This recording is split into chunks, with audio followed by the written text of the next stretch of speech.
এই উম্মত তো এক নেকি দিয়া জান্নাতে যাবে। কয় নেকি দিয়া? একটা নেকি দিয়া জান্নাতে যাবে এই উম্মত। অন্য উম্মতের কথা জানি না আমি, এই উম্মত এক নেকি দিয়া জান্নাতে যাবে। নবীর একটা আদর্শের কারণে জান্নাতে যাবে। সিরত মানি আদর্শ, আর এটা আমরা কদমে কদমে মুহতাজ।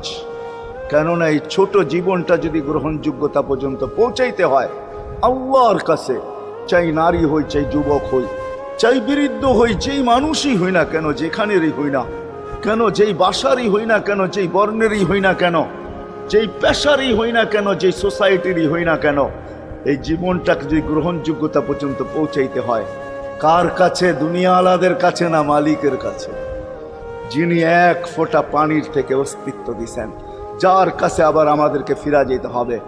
পালানের কোনো সুযোগ নাই। এই জন্যই কোরআন আমাদেরকে বোঝায় আইনাল মাফার। আল্লাহ বলতে